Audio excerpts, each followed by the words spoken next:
কোরআনের পক্ষেই সর্বদা জয়গান গাবে, হাজারো নাস্তিকের ভিতরে তাকবীরের আওয়াজ উঠাবে। মুস্কান ভারতের নারী মুস্কানের মতো আওয়াজ দিয়ে এখন ঠিক কিনা? হযরত আইয়ুব আলাইহিস সালামের কাছে যখন 6টা সন্তান মারা যাওয়ার খবর আসলো, তখনও নবী নিরাশ হন নাই, নাশুকরি করেন নাই। আল্লাহর দরবারে শুকরিয়া আদায় করে বলছেন, আল্লাহ, সন্তান ছিল আমার কাছে আমানত, আমানতের বস্তু, তুমি তোমারটা নিয়ে গেছো।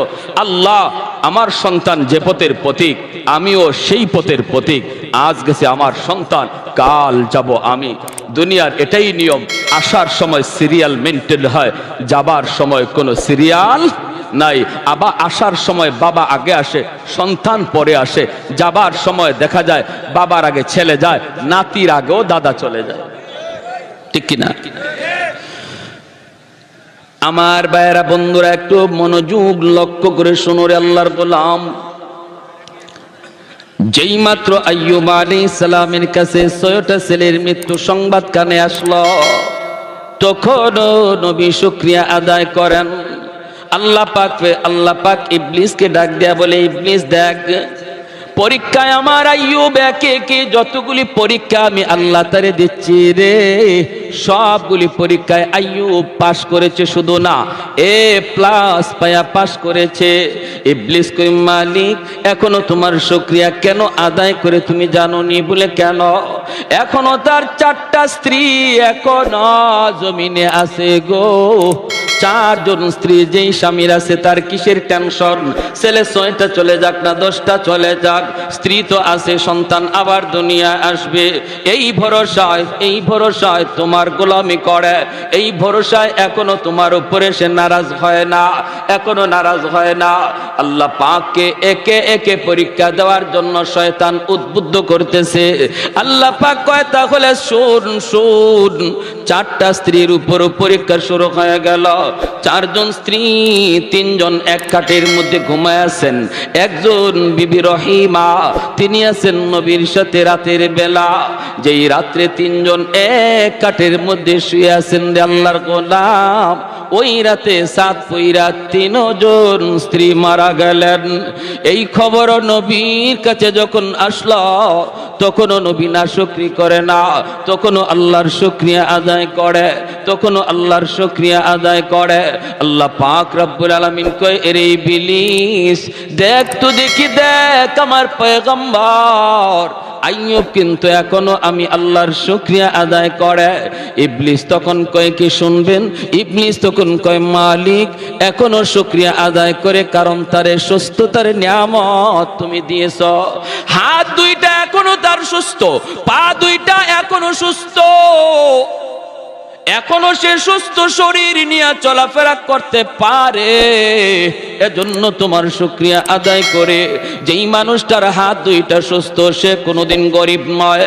যার হাত পা 2টা সুস্থ, সেও গরিব নয়, কারণ সে কর্ম করে খাইতে পারে, ঠিক কিনা জোরে কন? কর্ম করে খাইতে পারে, সে গরিব নয়, গরিব নয়। আল্লাহ পাক রব্বুল আলামিনকে ইবলিস তখন ডাক দিয়া কই, মালিক, এজন্য তোমার এখনো শুকরিয়া আদায় করে। আল্লাহ পাক কয়, ইবলিস শুন, তুই যত কথা বলস না কেন রে, আইয়ুব এমনে এমনে নবী হয় নাই, আমি আল্লাহ তারে নবী বানাইছি। নফল বন্দেগীর মাধ্যমে আল্লাহর ওলি হওয়া যায়, আব্দুল কাদের জিলানী হওয়া যায়, মঈনুদ্দিন চিশতি হওয়া যায়, কিন্তু নবী পয়গম্বর হওয়া যায় না, সাহাবী হওয়া যায় না। সাহাবী আল্লাহ পাক নিজে চয়েস করেন নবী পয়গম্বর কে হবে, সেটাও আল্লাহ পাকের চয়েস করা, আল্লাহ পাকের চয়েস করা। রব্বুল আলামিন তখন ডাক দিয়ে কই, ইবলিস, তাহলে শুন, এইবার পরীক্ষা শুরু হবে আমার পয়গম্বরের শারীরিক পরীক্ষা, দেহের উপরে পরীক্ষা শুরু হবে। এর যুবক, দিলটা একটু নরম করে কথাগুলি শুনো রে আল্লাহর গোলাম। দুনিয়াতে কম বেশি পরীক্ষা আমাদের সবার জীবনে আসে। কেউ কখনো অসুস্থ হইয়া মসজিদ ছাইরা দেই, কেউ কখনো বিপদে পইরা আল্লাহর নাম ছাইরা দেই।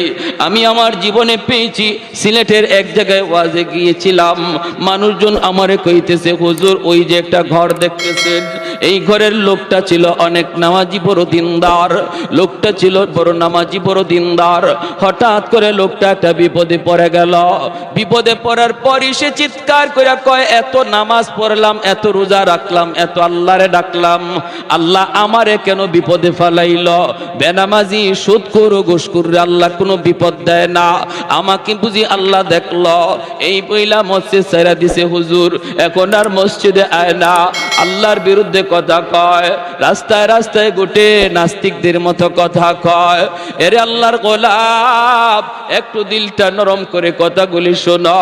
যদি তুমি বিপদের সময় সবর কইরা বিপদের সময় তুমি আল্লাহকে ডাকো, হাসরের ময়দানে আল্লাহ পাক আইয়ুব নবীর সাথে তোমারে জান্নাত দান করবে। জোরে কোন সুবহানাল্লাহ। শরীরের পশমের গোড়ায় গোড়ায় ফুসকা পড়ে গেল, ফুসকা। এই ফুসকার ভিতরে পোকা জন্ম নিল, পোকা। ফুসকার ভিতরে পোকা জন্ম নিল, শরীর পচে যাইতে লাগলো, সারা শরীরটা আস্তে আস্তে পচতে শুরু করলো। ভাইরে নবী, শরীর থেকে এত দুর্গন্ধ বের হয়, এলাকার মানুষজন কয়, ঘরের প্রতিবেশীর লোকে কয়, প্রতিবেশীরাও ডাক দিয়া কয়, তাড়াতাড়ি ঘর থেকে বের করো, এলাকায় থাকা যাবে না, এত দুর্গন্ধ, সারা শরীর পচে যাইতেছে। আল্লাহর পয়গম্বর, 4 জন বিবি ছিল, 3 জন তো মারা গেছে, একজন জীবিত। তিনি কে?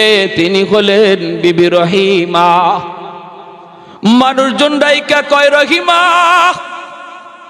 ও রহিমা, আমরা সবাই গেলাম, তুমিও কি যাইবা না স্বামীর সাথে থাকবা?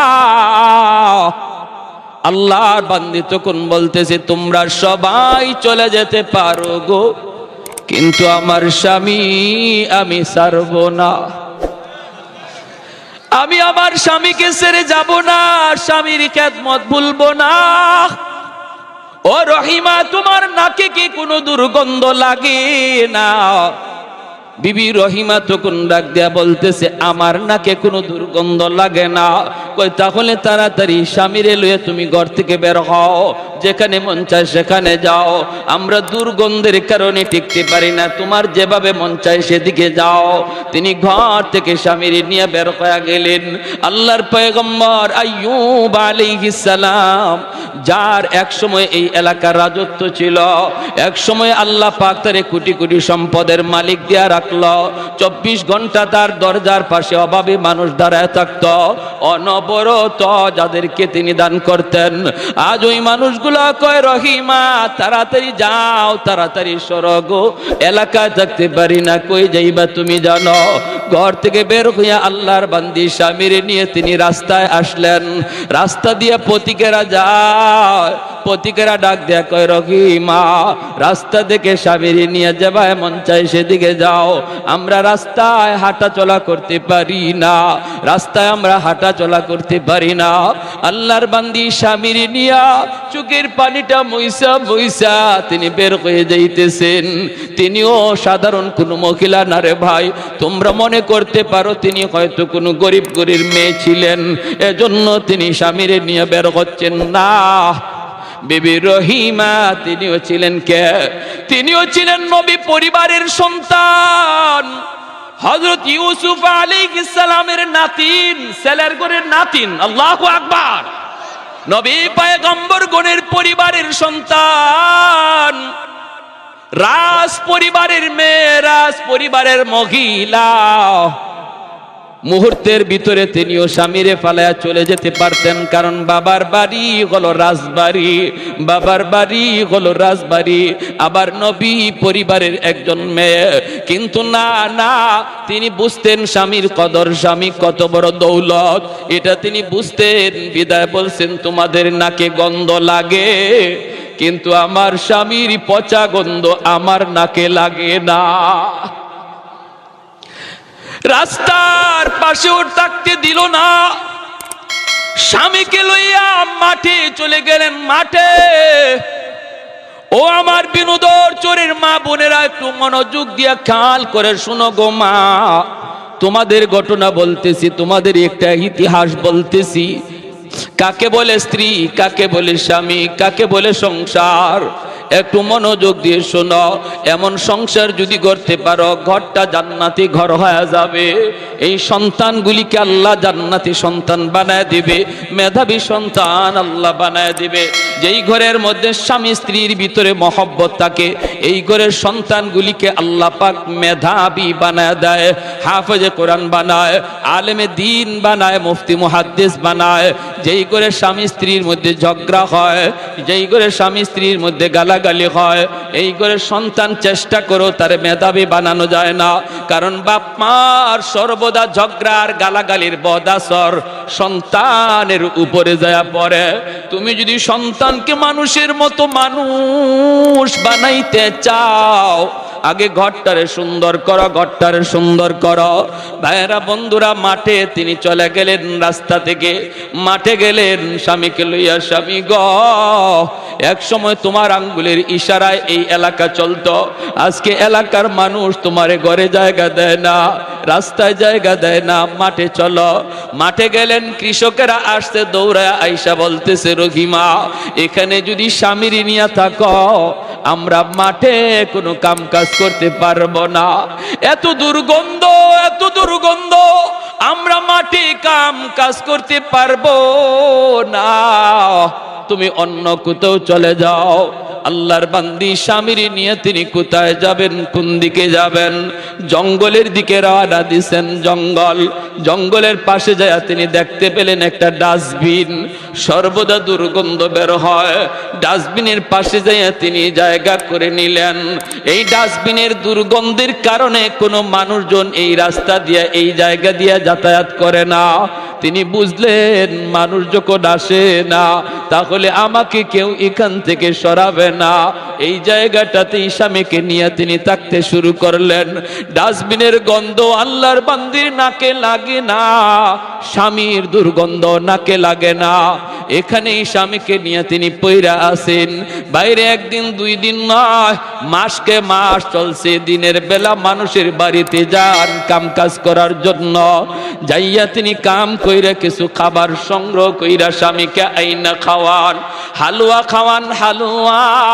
শক্ত খাবার খাওয়াইতে পারেন না, স্বামী খাইতে পারেন না। আইয়ুব আলাইহিস সালামের পুরা দেহটা পুকে খেয়ে ফেলতেছে, জিহ্বাটা এখনো পুকে ধরে নাই।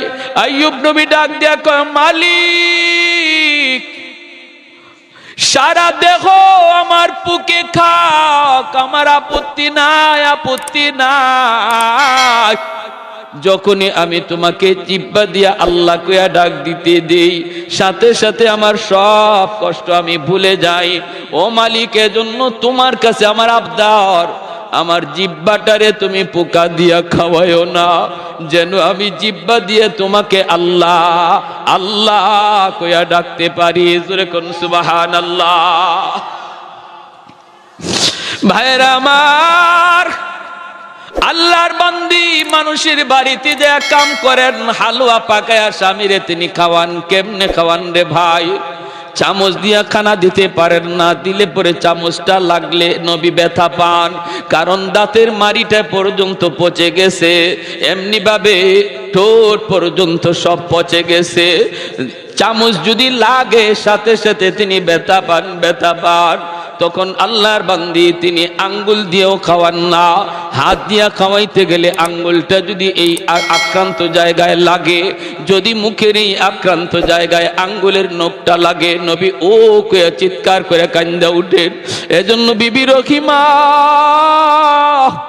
চামচ দিও না, আঙ্গুল দিও না, নিজের জিহ্বাটারে তিনি চামচ বানাইয়া এই জিহ্বার মধ্যে হালুয়া উঠাইয়া জিহ্বাটা স্বামীর মুখের ভিতরে ঢুকাইয়া খানা খাওয়ার, অলকমের ভিতরে জিহ্বাটা ঢুকে তিনি খানা খাওয়ান। এইভাবে তিনি স্বামীরে খাওয়ান। দিনের বেলা তিনি মানুষের বাড়িতে যায় কাম করেন, কিছু কাম কইরা খাওয়ানোর ব্যবস্থা করেন। এইভাবেই চলছে রে ভাই। ভাইয়েরা বন্ধুরা, একদিন তিনি কাম পান নাই, কোথাও কোনো কাম কাজ পান নাই। গেছেন একজন ইহুদি মহিলার বাড়িতে, যাইয়া তিনি বলতেছেন, মা গো, ঘরে কোনো কাম আসেনি, আমাকে কোনো কাম দেওয়া যাবেনি।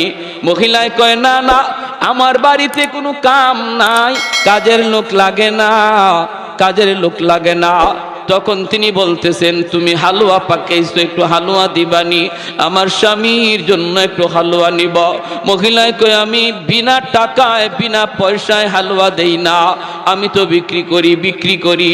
তখন আল্লাহর বান্দি বলেন, মাগো, কিছুই তো নাই, কি দিয়ে তোমার আমি দেব, কি বদলা দেব, দেবার তো কিছুই নাই। আমার জন্য চাই না, আমার একজন অসুস্থ স্বামী জঙ্গলের ডাস্টবিনের পাশে রেখে এসেছি, অসুস্থ ক্ষুধার্ত তার জন্য। মহিলায় কয়, না, আমি এমনে দেই না, পয়সা লাগে, পয়সা দিব কোত্থেকে? তখন ওই মহিলা কয়, পয়সা নাই তো ভাগো, দেওয়ার কোনো সুযোগ নাই, কিন্তু একটা কাজ করলে দিতে পারি। বলে কি কাজ? কয়, তোমার চুলগুলি অনেক লম্বা দেখা যায়, যদি কিছু চুল কাইটা আমাকে দেও, এই চুলের বিনিময়ে তোমাকে হালুয়া দেব। আল্লাহর বান্দি বিবি রহিমা কয়, না না মাগো, তুমি এমন কথা বইল না গো, আমার লম্বা চুল থাকার কারণে আমার স্বামী আমার চুলে দইরা বসা থেকে মাঝে মাঝে দাঁড়ায়, আমার চুলটারে আমার স্বামী লাঠি বানায়। আর একটু জোরে কোন সুবহানাল্লাহ। ও আমার মা বোনেরা, খেয়াল করে শুনো, আমার নবী রহমতের নবী বলেছেন, আইয়ুমা ইমরাতিন ইদা সাল্লাত খামসাহা ওয়া সামাত শাহরাহা ওয়া হাফিজাত ফারজাহা ওয়া আতাআত বালাহা। নবী বলেন, যেই মহিলা 4টা কাজের জিম্মাদার হয়ে যায়, আল্লাহর তৈরি জান্নাতের যে কোনো দরজা দিয়ে ঢুকবে, কেউ তারে বাধা দিবে না, বাধা দেওয়ার কোনো সুযোগ তার নাই। 1 নাম্বার হলো, যদি কোনো মহিলা নামাজের হিসাবটা ঠিক মতো আল্লাহরে বুঝাইতে পারে, ওয়াক্ত মতো নামাজ পড়া নেয়, পরের ওয়াক্তে নামাজ নেয় না, যথা টাইমে নামাজ যেই মহিলা আদায় করে। 2 নম্বর হলো, যেই মহিলা রমজান মাসে রোজা ঠিক মতো রাখে। 3 নম্বর হলো, নবী বলেন, যেই মহিলা খাস পর্দা করে। খাস পর্দা বলতে আমরা কি বুঝিনি রে ভাই? খাস পর্দা হলো ঘরের পর্দা, বাহিরের পর্দা। ঘরেও কিন্তু পর্দা আছে, বাহিরেও পর্দা আছে। বাহিরের পর্দা হলো বের হওয়ার সময় মোটা কাপড়ের বোরকা পরে বের হও, ঢিলা ঢালা বোরকা পরে বের হও, এটা হলো বাহিরের পর্দা। মুখটাও তোমার ঢাকা থাকবে, হাত মোজা পা মোজা লাগানো থাকবে, এটা হলো বাহিরে বের হওয়ার পর্দা। আর যদি একান্ত ঘরে তুমি থাকো, তুমি ঘরেই থাকো, একান্ত প্রয়োজনে বের হলে মোটা কাপড়ের বোরকা পরে বের হবা। ঘরের ভিতরে থাকলে তোমার পর্দা আছে। চাচাতো ভাইয়ের সাথে পর্দা করা তোমার ফরজ, মামাতো ভাইয়ের সাথে পর্দা করা ফরজ, খালাতো ভাইয়ের সাথে পর্দা করা ফরজ। এমনি ভাবে ভাইয়েরা বন্ধুরা, গ্রামের সম্পর্কের চাচা, গ্রামের সম্পর্কের নানা, গ্রামের সম্পর্কের দাদা, গ্রামের সম্পর্কের মামা, গ্রামের সম্পর্কের যত যা কিছু আছে, সব হলো তোমার জন্য বেগানা। তাদের সাথে দেখা করা তোমার জন্য হারাম, কথা বলা হারাম। তো ঘরের পর্দা, বাহিরের পর্দা যেই মহিলা করলো, 4 নাম্বার নবী বলেন, যেই মহিলা স্বামীর কথা মতো চলে, স্বামীরে খুশি রাইখা চলে। যেই মহিলা মারা যায় আর ওই অবস্থায় তার স্বামী তার উপর খুশি থাকে, নবী বলেন, মরতে দেরি, জান্নাতে যাইতে দেরি না। ভাইরা আমার, এজন্যই তো বিবি রহিমা কি পরিমাণ স্বামীর খেদমত, কি পরিমাণ স্বামীর জন্য ত্যাগ, কি পরিমাণ কুরবানি। ওই মহিলা কই, চুল কাইটা দিবা তবে আমি তোমাকে হালুয়া দেব। আল্লাহর বান্দি কয় চুল কাটা যাবে না, কারণ যদি আমি চুল কাটি আমার স্বামী কেমন করে বসা থেকে উঠবে, কেমন করে তিনি বসা থেকে উঠবে। ইহুদি মহিলা কই এত কিছু বুঝি না, যদি আমার কাছ থেকে হালুয়া নিতে হয় চুল দেওয়া লাগবে। তিনি বাধ্য হয়ে গেলেন চুল দেওয়ার জন্য, সাথে সাথে একটু চুল কাইটা দিয়া দিল। স্বামীর কারণে নিজের চুলটা তিনি কিছু দিয়া দিলেন কাইটা। শয়তান কিন্তু সুযোগ পায়া গেছে, শয়তান পিছনে লাইগা আছে কেমন করে স্বামী স্ত্রীর ভিতরে একটা ভুল বুঝাবুঝি সৃষ্টি করাইতে পারে। শয়তান যদি স্বামী স্ত্রীর মধ্যে ভুল বুঝাবুঝি করাইতে পারে, তালাকের পর্যায়ে নিতে পারে, সংসার যদি ভাঙ্গা দিতে পারে। আল্লাহর নবী বলেন শয়তানের জীবনের যত শয়তানি আছে রে, সমস্ত শয়তানির ভিতরে সবচেয়ে বড় শয়তানি হলো তালাক, সবচেয়ে বড় শয়তানি হলো ঘরের মধ্যে স্বামী স্ত্রীর ভিতরে গন্ডগোল। নবী বলেন একদিন ইবলিস সবগুলি ইবলিস রে নিয়ে একসাথে বইছে, বইয়া বলতেছে আজকে কে কি খারাপ কাজ করছো একটু তালিকা দাও। একজনে কই একজন লোক মসজিদে যাইতেছিল, শয়তানি করে আমি মসজিদ থেকে ফিরাইয়া দিছি, আর মসজিদে যাইতে দেই নাই। কয় এটা তো সামান্য কাম, বড় কোনো কাম না। শয়তান কিন্তু মুকুট নিয়ে বসা, পুরস্কার নিয়ে বসা, এই লোককে পুরস্কার দিল না। আরেকজন রে কয় আমি মাপে কম দেওয়াইছি, আমি একটা দোকানদার রে বুদ্ধি কইরা মাপে কম দেওয়াইছি। শয়তান কয় এটাও বড় কোনো পাওয়ার কিছু না। একে একে সবাই সব দিল। একজনে কয়ে উঠছে উস্তাদজি আমি একটা কাম করছি। বলে কি কাম করছ?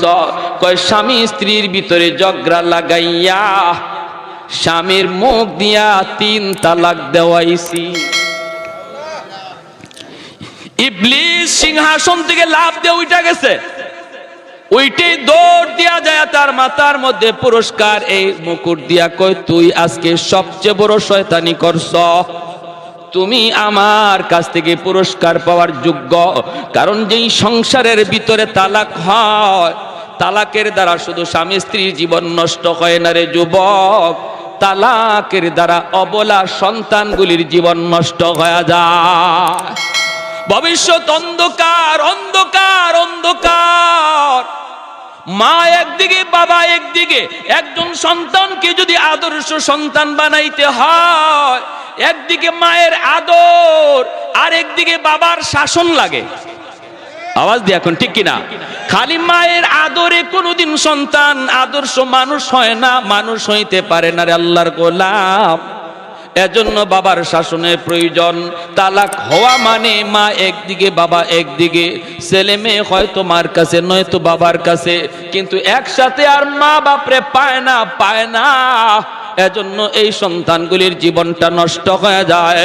এজন্য ভাইরা বন্ধুরা মনে রাখবা, নবী বলেন যখনই কোনো ঘরের মধ্যে কোনো পুরুষ তালাক দেয়, সাথে সাথে আল্লাহর আসমানটা কাঁইপা উঠে। এত বড় হালাল জিনিসের ভিতরে সবচেয়ে নিকৃষ্ট নবী বলেছেন তালাক। আমাদের সমাজে পুরুষ তো আছে, কিছু মহিলাও এমন মিলে ঝগড়া কইরা কইরা কয় দে আমারে তালাক দে। কয়নি না? কয় না?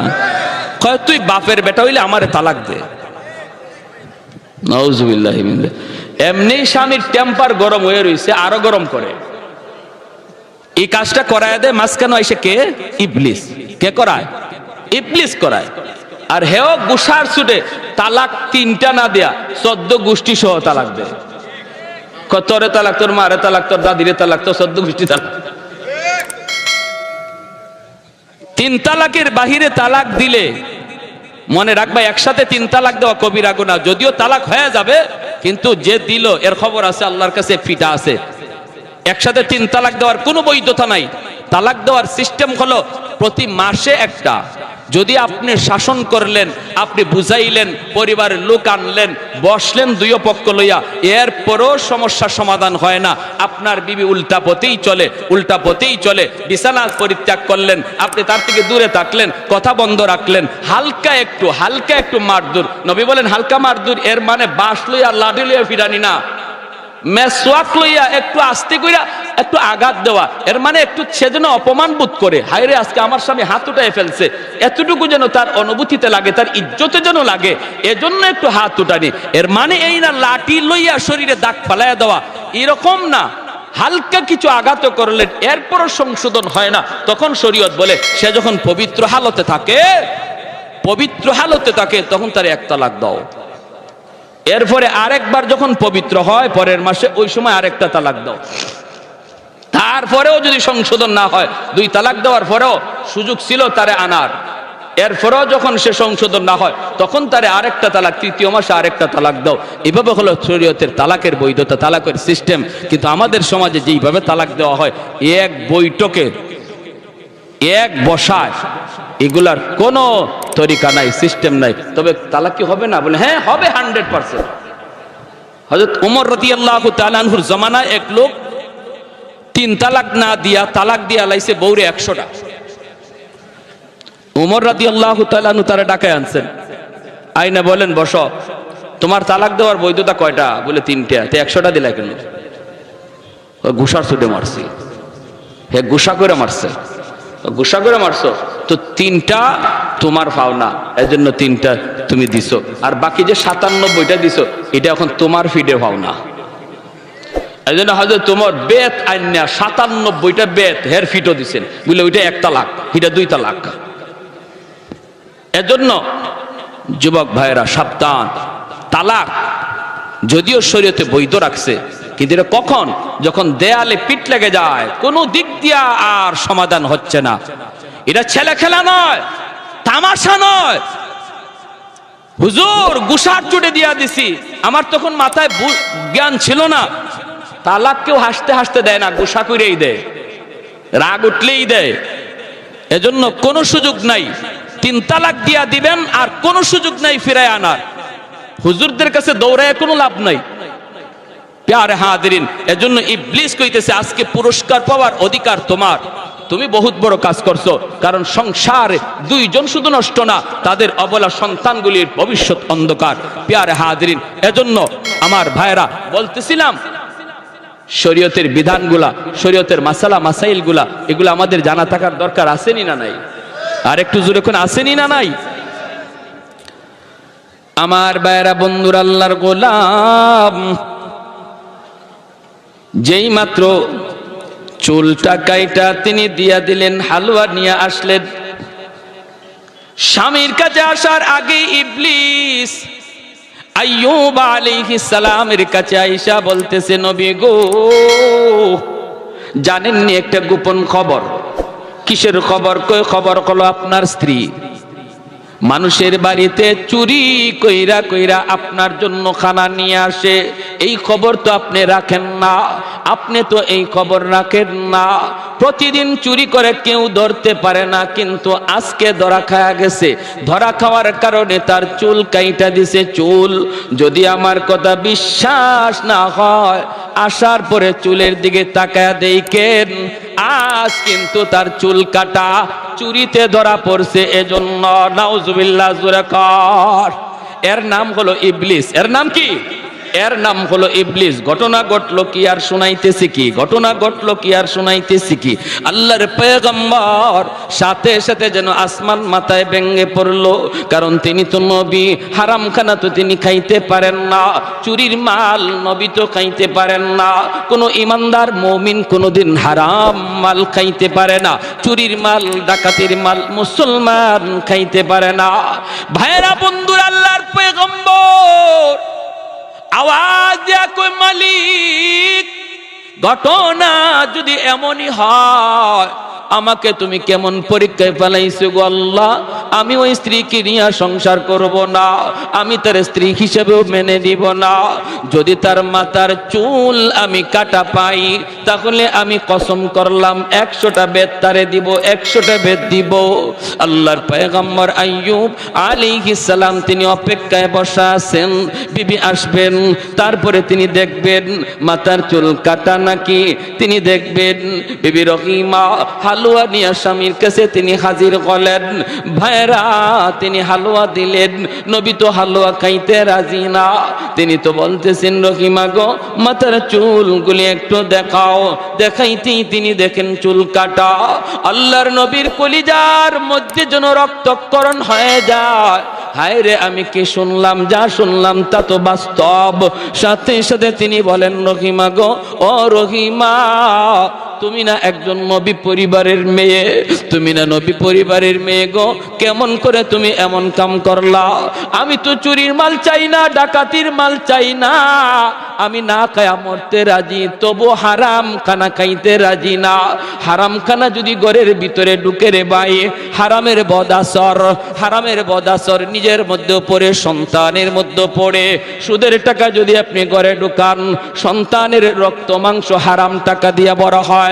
এই সন্তান বড় হওয়ার পরে কোনোদিন নামাজি হয় না, আলেমদের পক্ষে কথা বলে না, ইসলামের পক্ষে কথা বলবে না, বাপ মার সাথে ভালো আচরণ করবে না, বাপ মার সাথে বেয়াদবি করবে, বাবার সাথে বেয়াদবি করবে, বাবার গায়ে হাত উঠাইতে পারে, কারণ তার শরীরে রক্ত মাংস তুমি বাবা হারাম টাকা দিয়া বড় করছ। আজ আমাদের সমাজের চিত্র এত খারাপ, এত খারাপ। কেন সন্তানগুলি বেপথে বেলাইনে চলে গেল? মায়ের কথা শুনে না, বাবার কথা শুনে না। কত বাবার অভিযোগ, হুজুর একটু পানি ফরা দেন, হুজুর একটু পানি ফরা দেন, পোলারে পাই না, হুজুর একটু পানি ফরা দেন, পোলাটায় কথা শুনে না, হুজুর একটু পানি ফরা দেন, মেয়েটায় কথা শুনে না। আমি যদি জিজ্ঞেস করি, বাবারে তুমি কি করো, কি করো, কি করো, কিভাবে টাকা কামাই করছো, খবর নিয়ে দেখা যায় প্রতিদিন ঘুষ খাইছে, ঘুষের টাকা দিয়া সন্তান রে বড় করছে। যদি আমি বলি ছেলের জন্য আপনাকে যদি এক গ্লাস পানি পরা দিতে হয়, আপনার জন্য পানি পরা দিতে হবে এক জগ। মানুষগুলি কয় হুজুরদের পানি পড়ায় কাম হয় না, কাম হয় না। আমি বলি না, পানি পড়া কাম হয়, কিন্তু ওই পানি পড়া যেই ঘরে যেয়ে ঢুকবে, এই ঘরে ঢুকার সময় যায় দেখে ঘরের রহমতের দরজা বন্ধ, কারণ ঘরের ভিতরে সুদ ঢুকে, ঘরের ভিতরে ঘুষ ঢুকে, ঘরের ভিতরে হারাম ঢুকে। যেই ঘরে হারাম ঢুকে এই ঘরে গজবের দরজা খোলা, রহমতের দরজা বন্ধ। ইমাম সাহেব পানি পড়া দেয়, পানি পড়া আপনার ঘরে গিয়ে ঢুকতে পারে না, কারণ রহমতের দরজা বন্ধ, গজবের দরজা খোলা। ঠিক না, ঠিক না? আইয়ুব নবী ডাক দিয়ে বলতেছেন, বিবি গো, মরে যাব তবু চুরি করা মাল খাবো না, হারাম খাবো না, হারাম খাবো না, হারাম খাবো না। বিবি রহিমা তখন বলেন, স্বামী গো, কেমন করে তুমি বুঝলা এটা হারাম? কই তুমি কারো বাড়িতে চুরি কইরা মাল আনছো, এজন্য তোমার চুল কাইটা দিছে, চুল কাইটা দিছে। আল্লাহর বান্দি তখন চোখের পানিটা সাইরা বলতেছেন, স্বামী গো, কে তোমারে এমন বলছে? কয় গ্রামের একটা মানুষ। সাথে সাথে তিনি কান্দেন আর বলেন, স্বামী বিশ্বাস করো, আমিও নবী পরিবারের মেয়ে গো, চুরি করি নাই, আমার বাপ দাদা কেউ চোর ছিল না, কেউ চুরি করতে শিখায় না। আমার ঘটনা হলো এমন, ইহুদি মহিলা আমাকে দিতে চায় না, বাধ্য হইয়া আমি চুলটা দিছি। এইবার আল্লাহর নবী তিনি বুঝে ফেলছেন এটা ইবলিস ছিল, ইবলিস। এখন তিনি কসম তো করে ফেলছেন, কসম তো করে ফেলছেন। আল্লাহ পাক জিব্রাইল আমিনকে পাঠাইছে, জিব্রাইল আমার নবী তো কসম করে ফেলছে চুল কাটা দেখলে 100টা বেত্রাঘাত করবে, কসমটা তো পুরা করা দরকার। ও জিব্রাইল তাড়াতাড়ি করে যাও, যাই আমার আইয়ুব নবীকে বলো 100টা ছোট ছোট বাঁশের কঞ্চি এক জায়গায় যেন একত্রিত করে, তারপরে আস্তে করে যেন রহিমাকে আঘাত দেয়, আমি আল্লাহ কসম পুরা করে নিব।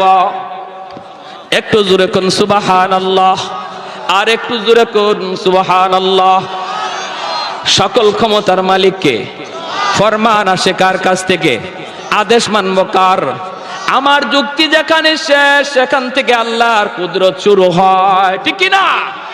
আমার যুক্তি যেখানে শেষ সেখান থেকে আল্লাহর কুদরত শুরু হয়।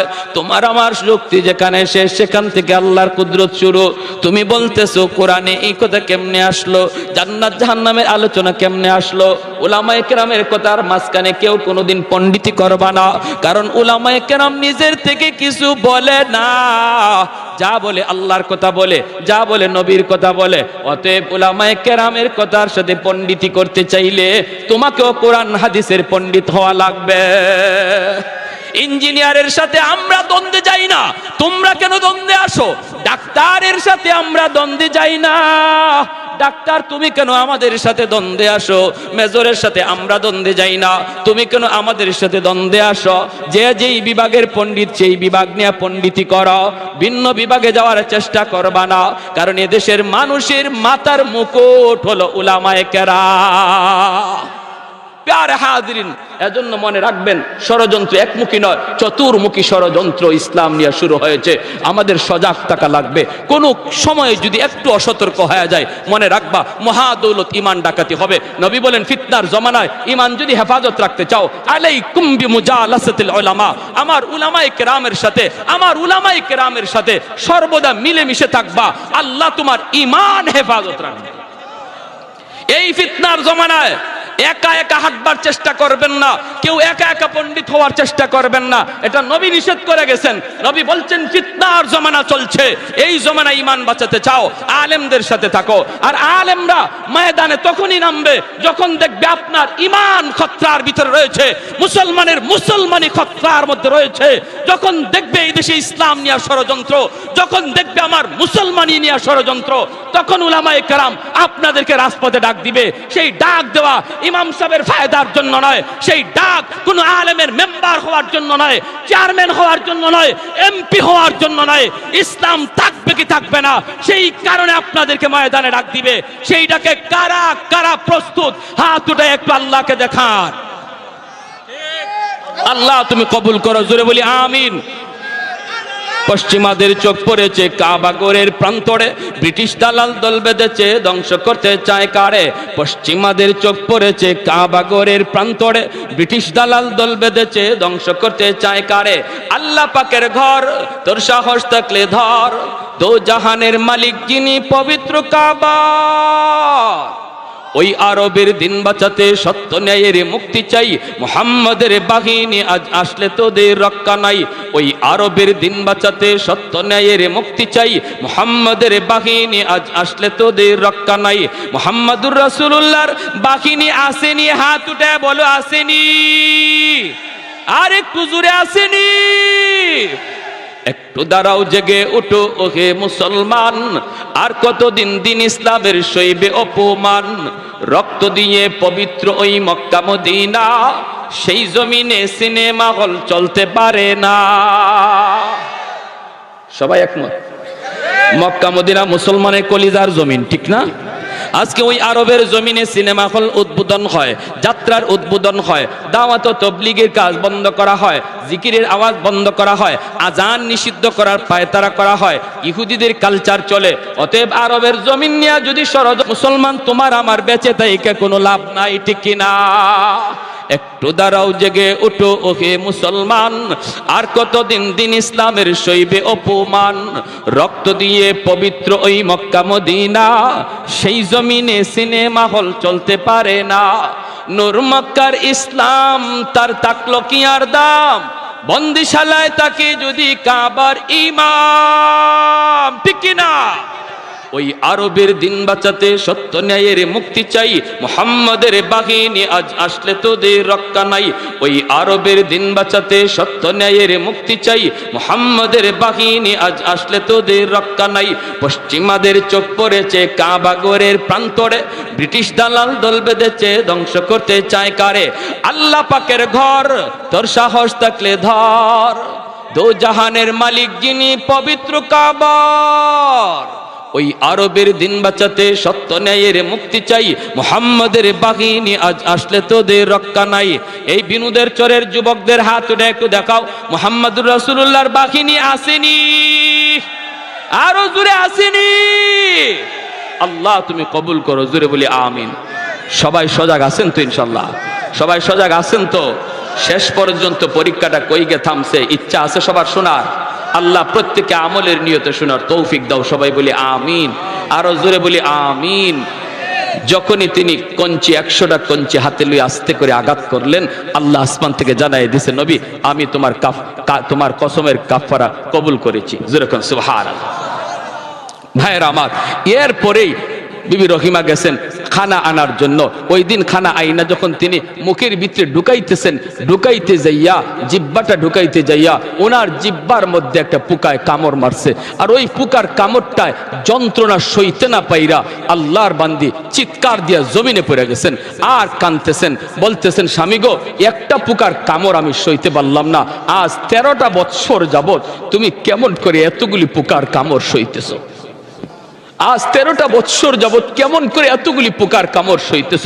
স্বামী গো, একটা পোকার কামড় সইতে পারলাম না, একটু আল্লাহর কাছে দোয়া করো না, আল্লাহ যেন তোমার সুস্থ করে দেয়।